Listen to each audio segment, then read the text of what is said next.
welcome back to my channel. So we are in the middle of a brand new series called Let's Walk Miami. And in this series, I'm showing you all of my favorite places to take a walk here in beautiful Miami.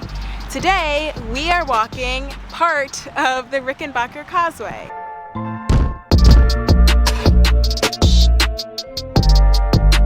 So obviously I'm not at the causeway right now.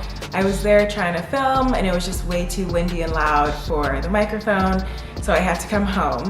But the part of the causeway that we are walking today is the very first section that connects Virginia Key to the rest of Miami. And this section spans about 1.5 miles, making it a 3-mile walk in total, which will take the average person about 1 hour to complete. So I actually just recently discovered that you can walk the Rickenbacker Causeway, and I'm so glad that I did because it has quickly become one of my favorite walks here in Miami. And that is for 3 distinct reasons. The first reason that I love this walk is that you're pretty much surrounded the entire time by water. And it's really neat, especially because you were walking at about sea level. And so the views are just spectacular, especially if you go while the sun is setting.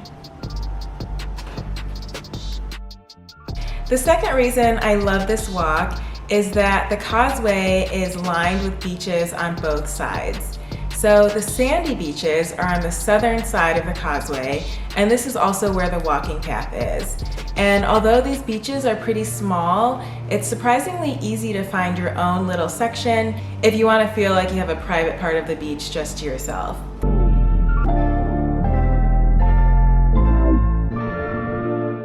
The sandy beaches are super popular for people practicing yoga,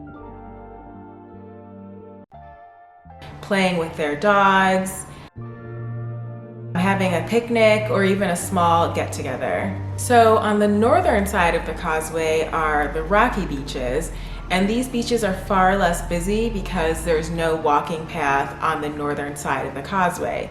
So to get to them, you actually have to cross underneath the causeway, and I'm not going to lie, it's not very clean, and this is not somewhere where people hang out. But it's a really great spot to go if you want some nice pictures with the water and the beautiful Miami skyline in the background. And the third reason that I love walking the Rickenbacker Causeway is because there's a bridge.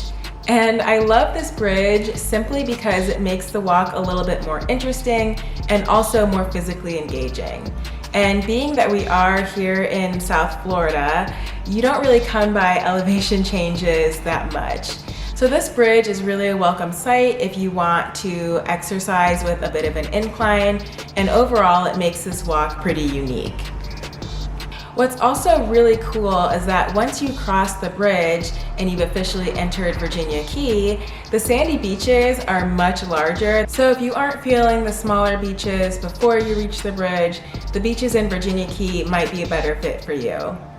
Some other features to be aware of include the bathrooms. There are a few bathrooms along the causeway, so that's really nice.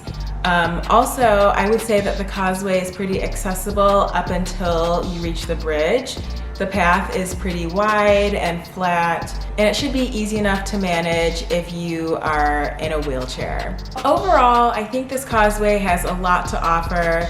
I do want to remind you that it is a very busy road, so there's a lot of action, a lot of cars and noises, and it's also very popular for people who want to work out. So just be aware that if you come, you are going to be around a good number of people. Thank you so much for watching this video. I'm super excited for this series to continue. So far, we've seen Brickell Key and also the Venetian Causeway. Be sure to catch up on the previous videos in this series if you haven't already seen them. Subscribe to my channel, leave a comment below, and I will see you in my next video. Bye.